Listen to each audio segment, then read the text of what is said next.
여러분은 혹시 거울을 보며 내 이름이 사라졌다고 느껴본 적 있으신가요? 제 이름은 김영희. 올해 62입니다. 하지만 사람들은 저를 영희라고 부르지 않죠. 누구 엄마, 누구 할머니, 혹은 마트 3번 계산대 아줌마. 그게 제 이름이 된 지 오래였습니다. 3년 전 남편이 세상을 떠난 뒤 제 세상은 흑백 텔레비전처럼 변해버렸습니다. 아침에 눈을 뜨면 습관적으로 남편의 영정사진 앞에 물을 갈아주고 아들이 좋아하는 밑반찬을 무치고 마트로 출근해 시급만 원짜리 시간을 파는 일상. 제 인생의 시계는 이미 멈춘 줄 알았습니다. 목포에 계신 85세 시어머니의 생신. 자식들은 바쁘다며 봉투만 내밀었죠. 저는 혼자 짐을 챙겼습니다. 밤 11시 30분 인천에서 출발하는 목포행 심야 고속버스. 터미널의 형광등 불빛은 왜 그리도 쓸쓸해 보이던지 제 손에 들린 낡은 여행 가방 안에는 시어머니 드릴 내복과 직접 담근 장아찌가 가득 들어 있었습니다. 제 삶의 무게만큼이나 묵직했죠. 버스 계단을 오르는데 무릎에서 뚝 하는 소리가 났습니다. 가방을 선반 위로 올리려는데 팔에 힘이 들어가질 않더군요. 그때였습니다. 아이고, 이거 사람 잡겠네요. 비키세요. 제가 올릴 테니까. 아유, 고맙습니다. 정말 고맙습니다. 고개를 들어보니 키가 훤칠한 남자가 서 있었습니다. 60대 중반쯤 됐을까요? 갈색 가죽 재킷에 잘 다려진 면바지, 그리고 은은한 스킨 향이 났습니다. 남편의 땀 냄새와는 다른 아주 낯설고 단정한 냄새였죠. 그는 가볍게 목례를 하고는 제 바로 옆자리인 14번에 앉았습니다. 제 자리는 15번이었고요. 목포까지 가시나 봐요. 밤차라 피곤하실 텐데 좀 주무시죠. 버스의 엔진이 우웅거리며 잠을 깨웠습니다. 차 안에 불이 꺼지고 창밖으로 고속도로의 가로등 불빛이 규칙적으로 들어왔다 사라졌습니다. 어둠 속에서 그 남자의 존재감이 유독 크게 느껴졌습니다. 오랫동안 잊고 살았던 남자의 공기. 제 손바닥에 땀이 배기 시작했습니다. 고속도로를 달리는 버스는 거대한 요람 같았습니다. 승객들은 하나둘 깊은 잠에 빠져들었고 차 안에는 규칙적인 숨소리만 남았죠. 어둠은 사람을 솔직하게 만듭니다. 옆자리에 앉은 철우 씨와 저는 낮은 목소리로 대화를 이어갔습니다. 그도 5년 전 아내를 보냈다고 하더군요. 사별의 고통, 혼자 밥을 먹는 적막함, 자식들에게 짐이 되기 싫어 외로움을 숨기는 기술. 우리는 마치 수십 년을 알고 지낸 사이처럼 서로의 상처를 공유했습니다. 대화가 깊어질수록 15cm라는 물리적 거리는 의미가 없어졌습니다. 그의 목소리에는 삶의 무게를 견뎌낸 사람 특유의 단단함과 다정함이 배어 있었죠. 새벽 1시를 넘기자 차 안의 에어컨 바람이 유독 차갑게 느껴졌습니다. 제가 몸을 작게 웅크리자 옆자리에서 부스럭거리는 소리가 들렸습니다. 철우 씨가 자기 무릎 위에 있던 담요를 제 쪽으로 슬며시 밀어주더군요. 에어컨 바람이 맵네요. 이거 같이 덮어요. 제가 큰 걸로 챙겨왔거든요. 아니에요. 철우 씨 추우실 텐데. 제가 실례가 되잖아요. 괜찮습니다. 어차피 우리 둘 다 혼자인데 이런 건 나눠야죠. 자, 이쪽으로 좀 더 오세요. 담요가 제 무릎 위로 덮였습니다. 그의 체온이 밴 담요는 뜨거웠습니다. 아니, 제 마음이 뜨거워진 걸지도 모르겠네요. 담요 밑에서 조심스러운 기척이 느껴졌습니다. 그의 손등이 제 새끼손가락 끝에 닿았습니다. 저는 숨을 쉴 수 없었습니다. 그가 천천히 제 손을 찾아 들어왔습니다. 거칠고 투박한 손마디. 하지만 그 손이 제 손바닥을 완전히 감싸 쥐는 순간 제 머릿속의 모든 이성이 마비되었습니다. 62의 나이에 이런 지독한 설렘이라니요. 죄책감과 환희가 뒤섞인 눈물이 뺨을 타고 흘러내렸습니다. 그의 손바닥에서 느껴지는 굳은 살이 제 고단했던 삶을 위로해 주는 것 같았습니다. 누군가에게 보호받는다는 느낌, 누군가에게 여자로 느껴진다는 그 기분이 저를 미치게 했습니다. 철우 씨, 우리 이러면 안 되는 거잖아요. 나이값도 못 한다고. 세상이 욕할 텐데. 누가 뭐라 합니까? 평생 고생만 한 당신 손 잠시만 따뜻하게 해주고 싶어서 그럽니다. 아무도 모릅니다. 이 밤도 이 버스도 우리 편이니까요. 그냥 지금 이 순간만 생각해요. 저는 손을 빼지 않았습니다. 오히려 그가 쥐어준 온기에 제 온몸을 맡겨버렸습니다. 담요 아래서 우리의 손은 점점 더 깊게 얽혔습니다. 3년 동안 얼음처럼 굳어있던 제 심장이 비명을 지르며 요동치기 시작했습니다. 버스가 흔들릴 때마다 그의 어깨가 제 어깨에 닿았습니다. 그 짧은 접촉만으로도 전신에 전율이 흘렀죠. 창밖의 풍경은 암흑이었지만 제 마음속에는 수천 발의 폭죽이 터지고 있었습니다. 우리는 한참 동안 말이 없었습니다. 오직 맞잡은 손의 박동만이 서로에게 안부를 물었죠. 당신도 나만큼 외로웠군요. 당신도 나만큼 사랑받고 싶었군요.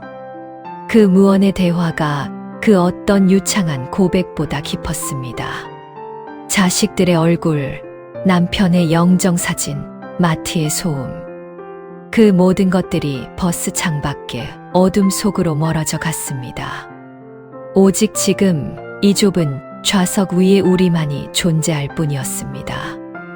영희 씨, 잠시 기대도 됩니다. 목포까지 아직 멀었으니까요. 저는 못 이기는 척 그의 어깨에 머리를 기댔습니다. 가죽 자켓의 서늘한 촉감과 그 아래 느껴지는 단단한 근육. 30년 넘게 아내로 살면서도 한 번도 느껴보지 못한 생경한 든든함이었습니다. 잠이 오지 않았습니다. 이 밤이 끝날까봐, 아침이 와서 이 마법이 풀릴까봐 무서웠습니다. 심야 버스는 은하수를 건너는 배처럼 우리를 현실 너머로 데려가고 있었습니다. 새벽 4시 30분 목포 터미널에 도착했습니다. 차 안에 조명이 켜지는 순간 우리는 화들짝 놀라 손을 뗐습니다. 어둠 속에서 우리는 연인이었지만 불빛 아래서 우리는 다시 주름 가득한 노인이었습니다. 터미널의 거울에 비친 제 모습이 그렇게 초라해 보일 수 없었습니다. 헝클어진 머리, 화장기 없는 얼굴. 이런 나를 그 남자가 여자로 봐줬다는 게 믿기지 않았습니다. 영희 씨, 혹시 시간이 되신다면 오늘 오후에 잠깐 뵐 수 있을까요? 제가 전할 말이 있어서요. 기다릴게요. 어머니, 댁에 가봐야 해서 잘 모르겠어요. 연락드릴게요. 시어머니 댁에 머무는 내내 저는 제정신이 아니었습니다. 전을 부치고 과일을 깎으면서도 주머니, 속의 종이만 만지작거렸죠. 시어머니는 제 얼굴을 보더니 그러시더군요. 영희야, 오늘따라 내 얼굴에 꽃이 폈다. 좋은 일 있니? 저는 대답 대신 고개를 숙였습니다. 가슴 한 구석이 찔려왔습니다. 30년 넘게 지켜온 며느리라는 이름, 엄마라는 자리. 그 견고한 성벽에 금이 가고 있었습니다. 결국 저는 오후 3시 친구를 만난다는 핑계로 집을 나섰습니다. 터미널 근처 낡은 모텔 입구에서 철우 씨를 다시 만났습니다. 대낮의 햇살 아래서 본 그는 더 낯설고 더 매력적이었습니다. 우리는 약속이라도 한듯 말 없이 방 안으로 들어갔습니다. 문이 닫히는 소리가 마치 제 평생에 도덕심이 닫히는 소리처럼 들렸습니다. 와줘서 고맙습니다. 정말 안 올 줄 알았어요. 가슴이 터지는 줄 알았습니다. 제가 미친 거죠? 철우 씨, 저 지금 벌 받을 짓 하고 있는 거죠? 방 안은 어두웠습니다. 창틈으로 스며드는 석양빛이 침대 위를 비췄죠. 우리는 서로의 주름진 피부를 어루만졌습니다. 젊은 연인들처럼 화려한 기술은 없었지만 서로의 고독을 핥아주는 듯한 그 시간은 제 인생에서 가장 성스러운 의식이었습니다. 30년 넘게 아내로만 존재했던 제 몸이 처음으로 제 주인의 이름을 부르는 기분이었습니다. 그의 손길이 제 등을 훑을 때 저는 제가 살아있음을 느꼈습니다. 단순히 숨을 쉬는 게 아니라 피가 돌고 세포가 깨어나는 생경한 감각. 우리는 서로의 상처 입은 몸을 탐닉했습니다. 그건 욕정이 아니라 구원이었습니다. 사별 후 홀로 견뎠던 그 긴긴 밤들에 대한 보상이었습니다. 철우 씨, 저 이제 어떻게 살아요? 이 온기를 알아버렸는데 다시 그 차가운 방으로 어떻게 돌아가요? 가지 마요. 아니, 가더라도 잊지 마요. 내가 여기 있다는 거, 당신은 혼자가 아니라는 거. 하지만 행복이 절정에 달할수록 가슴 한구석은 시려왔습니다. 이 문을 나가면 저는 다시 누군가의 며느리로, 엄마로 돌아가야 했으니까요. 저를 바라보는 시어머니의 인자한 눈빛, 아들의 무심한 목소리. 그 모든 것이 비수가 되어 저를 찔렀습니다. 우리는 가장 가까운 거리에서 가장 먼 앞날을 걱정하고 있었습니다. 우리는 한참 동안 침대 위에 누워 천장을 바라보았습니다. 모텔방의 낡은 벽지가 마치 우리 인생의 초라한 단면 같았습니다. 하지만 그 순간만큼은 세상에서 가장 호화로운 궁전보다 따뜻했습니다. 우리는 서로의 이름을 불렀습니다. 누구의 엄마도 누구의 아빠도 아닌 영희 씨, 철우 씨. 그 평범한 호칭이 왜 그리도 눈물겹던지. 우리는 그 짧은 여행의 끝이 벼랑 끝이라는 것을 직감하고 있었습니다.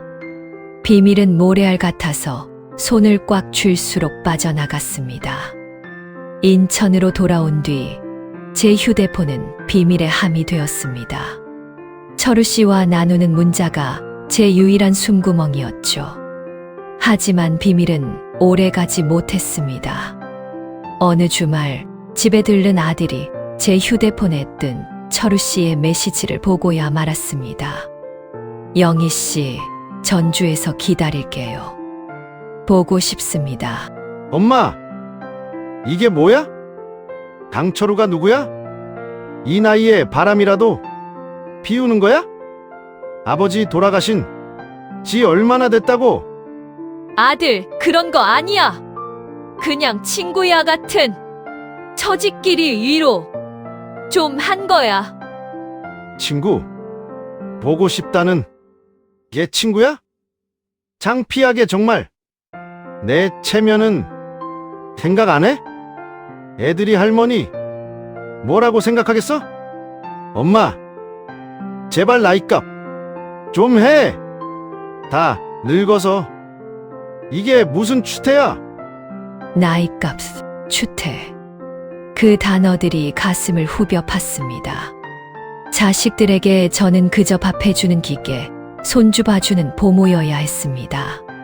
제 외로움은 당연한 것이고 제 감정은 불결한 것이 되는 현실. 아들의 눈빛에는 혐오감이 서려 있었습니다. 제가 평생을 바쳐 키운 아들이 저를 벌레 보듯 하고 있었습니다.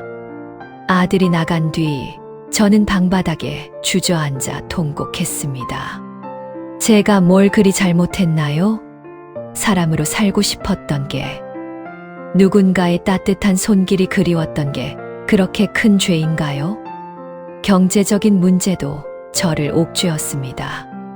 인천에서 광주까지 가는 차비 10만 원, 만나서 먹는 밥값, 마트 파트타임으로 버는 제 수입으로는 감당하기 버거운 사치였습니다. 한 번 만나러 갈 때마다 일주일을 굶어야 하는 형편이었습니다. 마트에서 바코드를 찍으면서도 눈물이 왈칵 쏟아졌습니다. 손님들의 짜증 섞인 목소리, 매니저의 눈총. 제 삶은 다시 잿빛으로 물들었습니다. 철우 씨도 마찬가지였습니다. 택배 일을 하며 무릎이 망가져 가면서도 저를 보러 오려 애쓰는 그를 보며 제 마음은 갈기갈기 찢어졌습니다.